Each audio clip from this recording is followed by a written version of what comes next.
To begin, when I tell you that I don't think I'll ever be the same after this experience, I mean it.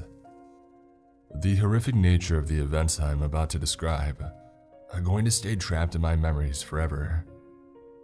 The nightmares that I have about it nearly every time I go to sleep prove that. It all began during my first year of college. I was pursuing a film major with two of my friends, Matt and Zoe. The three of us always held a strong passion for the arts of TV and movies.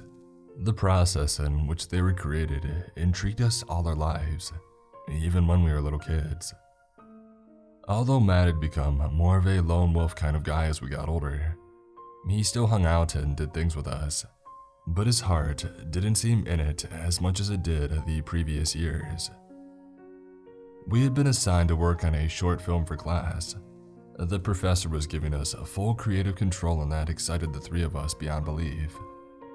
We were finally getting the opportunity to show off our creativity, and I couldn't ask for anything better.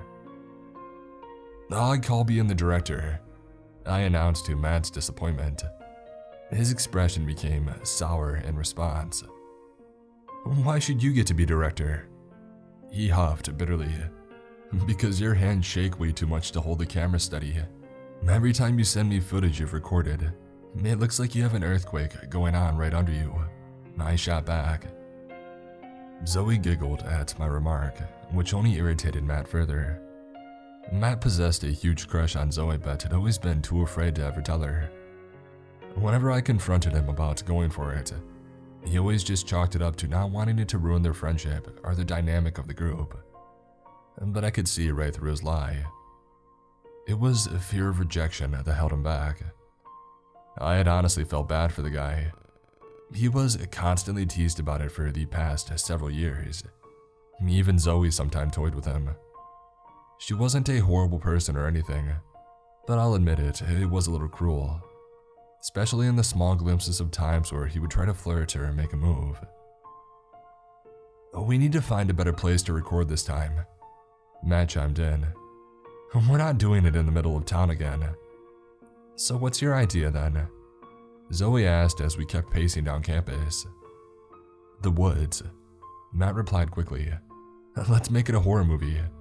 "You always want to do a horror movie. What's up with that?" I interjected. "They just seem really fun to make. We've never done one before, so why not try it out now?" Zoe and I shot each other a glance, contemplating whether or not Matt's idea was plausible. "I guess it wouldn't hurt to try something different." Zoe gave in. I ended up telling Matt to start coming up with a script and/or a basic plot outline, and to give it to Zoe and I within the next few days, to which he agreed. I spent that time that he was using to work on the script scouting out potential locations and spots to film at with Zoe, going over a variety of wooded areas, creepy neighborhoods, and abandoned buildings. Everything that was needed for an effective horror movie set. "You think I should finally give Matt an answer?" Zoe inquired as we hiked through the forest near campus. "An answer to what?" "You know, the obvious," she blushed, not able to spit the words out confidently. "Well, that's up to you. He likes you, and that's obvious enough, and it has been for a while. But just try not to lead him on." Zoe sighed as she looked out the window. "I just feel like he's become so bitter over the years. Sometimes I think it's my fault." "It's not. Don't let that get to you. If he wants to be pissed about it, let him. When the time is right, he'll come to you, and then you can let him down easy." When the three of us met back up a couple of days later, Matt had already come up with a nearly completed script to the short film, to Zoe and I's amazement. "I found a location for us to shoot it as well," Matt told us proudly, a prideful grin creeping up on his face. "Matt, this is great," I congratulated. "How long did it take you to write this?" "Just a few hours, it's nothing too complicated. Also, don't read it quite yet. I still need to do some final polishing." "Good work, Matt," Zoe chimed in, holding out her palm for a high five, to which Matt silently scoffed at. He looked Zoe straight in her eyes with a cold expression. "I would have preferred a hug," he huffed, making no effort to hide his disappointment. I rapidly darted my eyes between the two of them before speaking to break the awkward silence. Zoe instinctively took a step back. I didn't blame her for feeling uneasy. "Well, Matt, would you like to show us the place that you found a film at?" He hesitated before replying.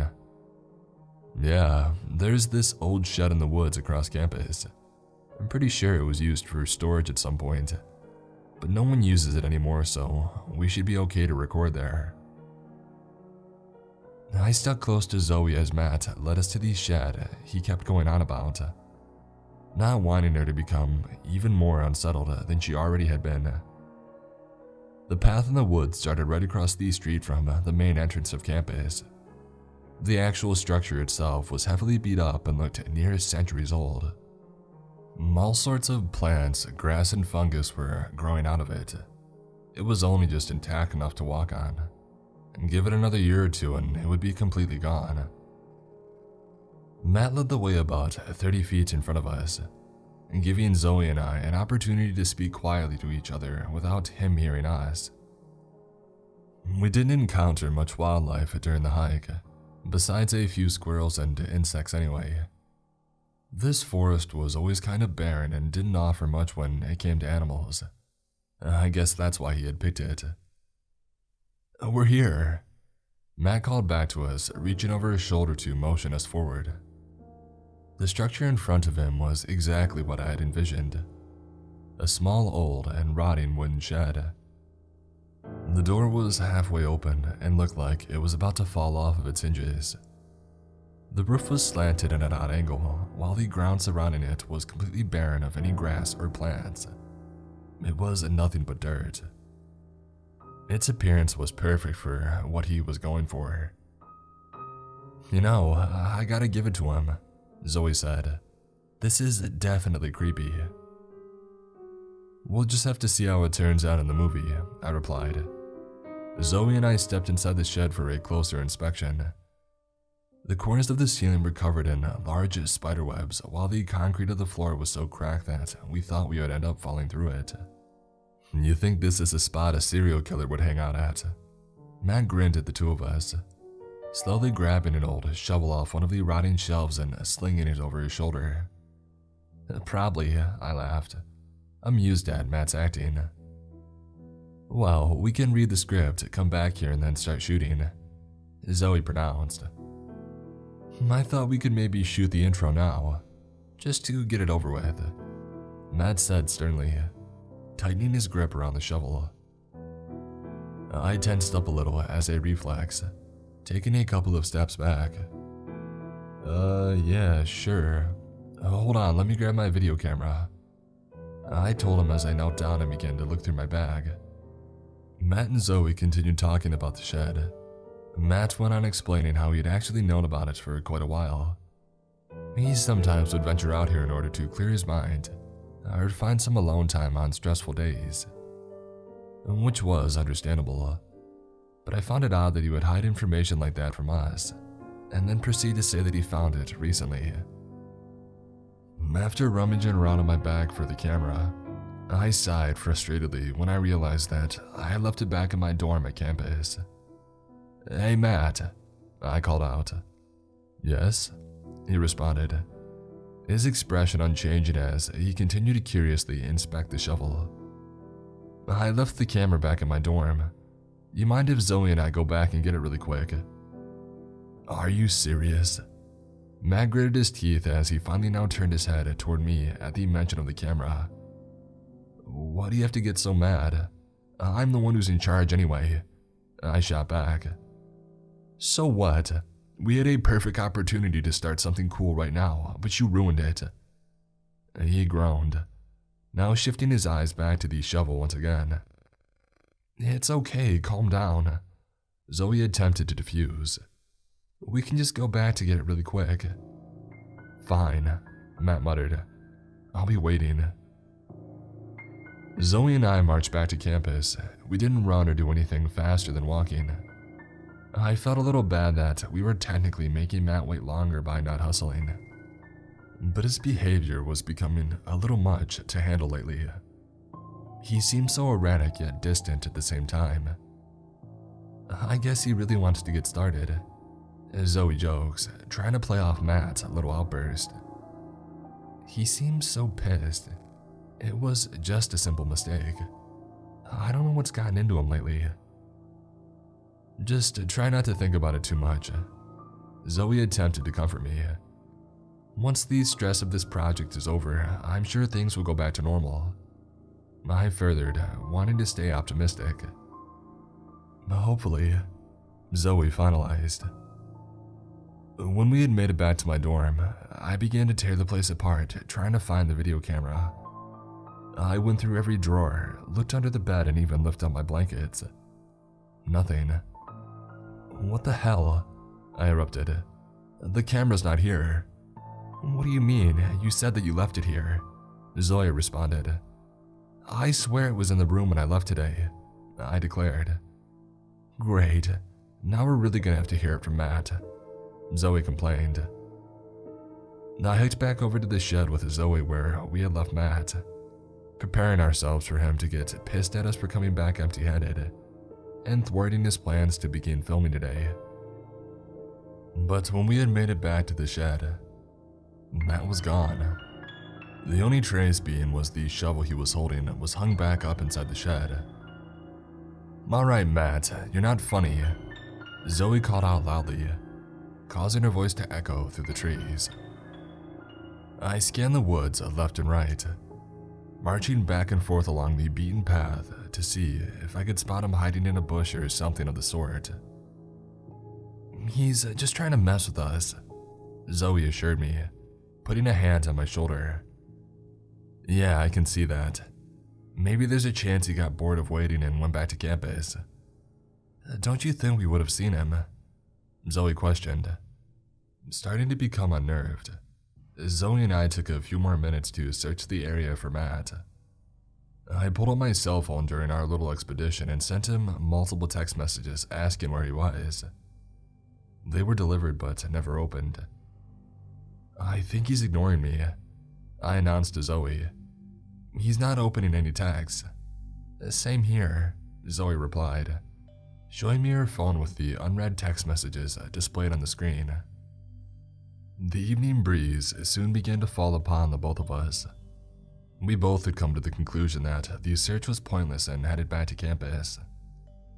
Hopefully, he had just wandered back there himself, I thought. When arriving at the boys' dorm building, I went to security and let them know about Matt. They simply told me that they would keep an eye out. Unsatisfied with just that, I also paid Matt's roommate a visit and he confirmed that he hadn't seen Matt since that early afternoon. That's what he told me at least. I let Zoe sleep in my dorm that night. The both of us didn't get much sleep. I kept thinking about Matt, as weird as he was acting. I didn't want any harm to come to him. I kept clinging to the fact that he was just trying to pull the poorly thought-out prank on the both of us. Even when he came off on the more strange side, he was a good kid at heart. I just hoped that he was okay. Zoe shook me awake that morning. She seemed even more anxious than the previous day. Her hair was a tangled mess from her night of sleep. Did you forget to shut the door last night? It was cracked open in the middle of the night when I went to go to the bathroom. I perked up, a feeling of dread starting to circulate in my veins. I could have sworn that I shut it, I told her. I knew she could see the terror in my eyes. I know for a fact that I shut the door. I've never forgotten to do that, not once. It's okay, I shut it. I just thought it was pretty odd, that's all. Zoe said in order to calm me despite the fact that she was riled up herself. Odd? That's freaking creepy, I know that I shut it. I sat up, getting out of the top bunk bed and looking out the window. Listen, I've got to go to class, Zoe said, trying to calm her and myself down. I'll see you later today. And Matt, hopefully, if he turns up. Yeah, I'll see ya, I responded. I kept my gaze fixated on everything out the window as Zoe finished getting ready and left the room, leaving me alone in the eerie silence of the dorm. Something was going on. Information was being withheld. I hated it. I felt like I was being kept in the dark. But why? I just hope that this is all some stupid misunderstanding. I went over to my bed to grab my phone and check if I had any messages from Matt, only to find that there was still no replies. No missed calls and no texts. Nothing. I checked the time. 11:21 a.m. I only had one class today that began in 2 hours. I began to get dressed and I got my shoes on. But not for that reason. I went back to the shed, this time bringing a can of pepper spray with me. I wasn't taking any chances. I was far too on edge to be naive enough to go out there with no form of protection. I see the silhouette of the shed between the trees, this time with the door shut but still looking as broken as it did before. I approach slowly, and taking in my surroundings with every step closer I get to the now haunting structure. I stopped at the door. The sound of my own breathing was the only thing giving me company in the silence of the trees. I gripped the edges of the door and pulled it open. It let out a cringe-inducing sound as it scraped against the dirt below. Once the door was open, I stepped into the cabin, being greeted with the sight of my video camera sitting on the shelf to the left, as if it had just appeared out of nowhere. I quickly grabbed the camera, an overwhelming feeling of anger boiling inside of me. Matt had the camera the entire time that we were out here yesterday, and he sent us on a wild goose chase. I was willing to even bet that his roommate had lied about not seeing him. I stashed the camera in my bag and went back to campus. I pulled out my phone on the way and had attempted to call Matt, becoming even more pissed when he ignored me and didn't pick up. "Screw you," I said out loud, despite the fact that there was no one around. When I made it back to the dorm, I grabbed a USB cable and plugged one end of the camera and the other into my laptop, pulling up all of the recent footage to see if it had been used at all. When I went through the files of the cameras, I found 2 new clips that were both recorded yesterday, both around a couple minutes long. I clicked on the first clip.